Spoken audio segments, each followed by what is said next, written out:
Mesdames et messieurs, bonjour à toutes, bonjour à tous, j'espère que vous allez tous extrêmement bien et bienvenue sur cette toute nouvelle vidéo. Comme vous l'avez vu dans le titre ainsi que dans la miniature, suite à ma dernière vidéo sur Crisis on Infinite Earths, que vous pouvez d'ailleurs aller regarder en cliquant juste ici, elle est disponible avec et sans spoiler.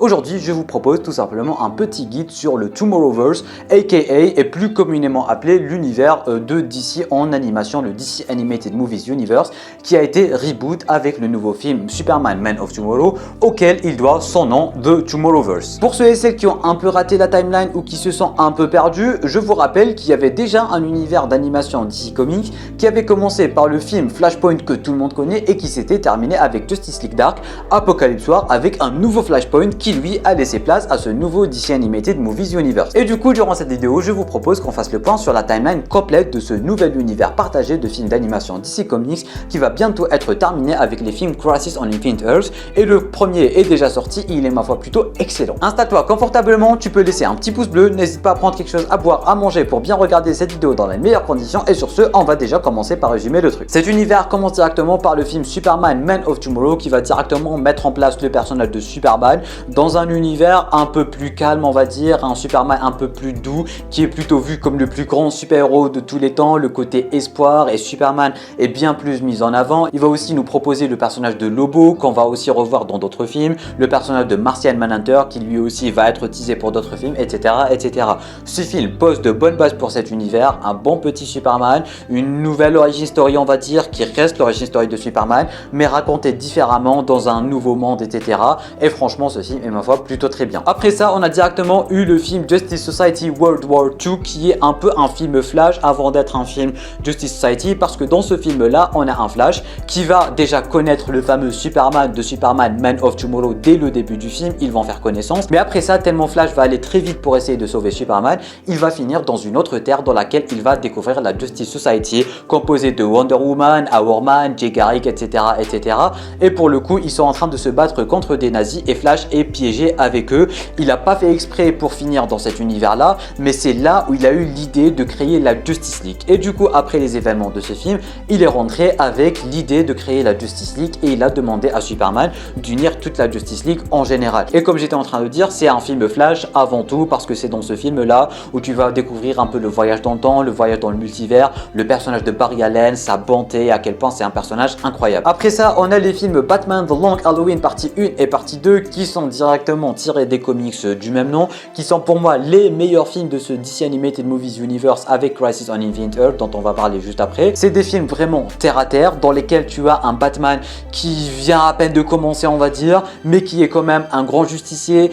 Ça va vraiment mettre en avant le côté détective du personnage qui est vraiment poussé à son prime. Tu vas te poser des questions tout au long des deux films avant d'avoir la réponse. Il y a un délire de tueur en série, etc. Pour ceux et celles qui ont lu les comics, je vais pas vous en dire plus, mais en tout cas c'est de très grands films d'animation Batman qui mettent en avant le côté Batman de Batman, le côté détective, badass, stylé, chevalier de la nuit, etc.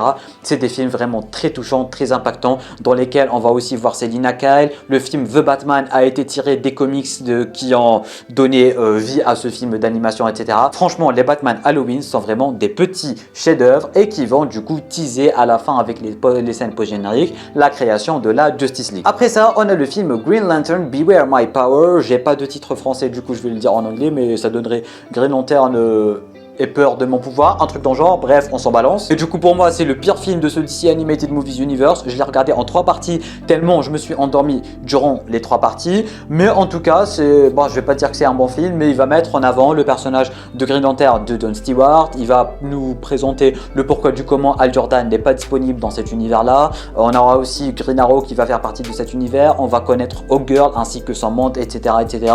C'est un film qui va t'en apprendre plus sur le lore DC Comics en général, mais c'est très clairement le moins bon de tous ces films du nouveau DC Animated Movies Universe. Après ça on a le film Legend of Superhero, et pour le coup je tiens à préciser que ce film n'est malheureusement pas disponible en VF. Pour ceux et celles qui veulent le découvrir, c'est en VO que ça se passe uniquement, c'est le seul film qui n'a pas été traduit jusqu'à maintenant. Il est sorti il y a maintenant un an et demi, il a toujours pas été traduit, mais en tout cas c'est un des meilleurs films aussi de ce DC Animated Movies Universe. Le personnage principal c'est Supergirl qui va se retrouver dans le 31e siècle siècle avec Brainiac 5, le fameux Brainy qu'on apprécie tous, l'arrière petit-fils de Brainiac, une Supergirl qui va mener l'enquête du pourquoi du comment. Il y a des trucs qui sont en train de se passer dans le présent tout comme dans le futur, et du coup ça va directement teaser tout ce qui va se passer après avec Crisis on Infinite Earths. Avec ce film, tu vas directement t'attacher au personnage de Supergirl, tu vas t'attacher au personnage de Brainiac, l'alchimie Supergirl Brainiac, l'alchimie Supergirl Superman, le pourquoi du comment. Tu vas aussi connaître un peu plus la chimie Batman Superman, etc.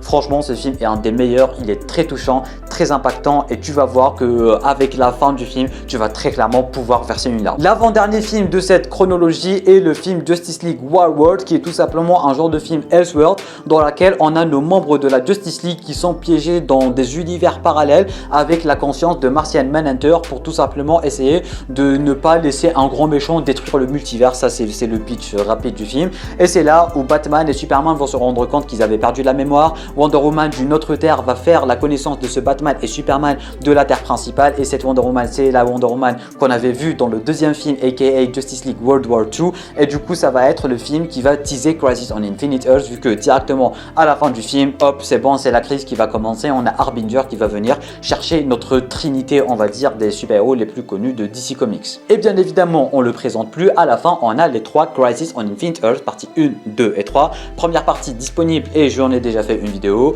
c'est directement tiré du comics du même nom, mais tout comme le film Justice League World War II, ce film est un film sur Flash. Ce film est un film sur Flash qui va bien mettre en avant le personnage de Flash, qui va bien adapter le comics, et tu vas voir, c'est très clairement un des meilleurs films du DC Animated Movies Universe qu'on ait jamais eu, et j'ai vraiment hâte de découvrir la suite de ces films. Et si toi aussi tu veux les découvrir, abonne-toi et active les notifications. Bref, mesdames et messieurs, on a fait le tour sur le DC Animated Movies Universe deuxième du nom.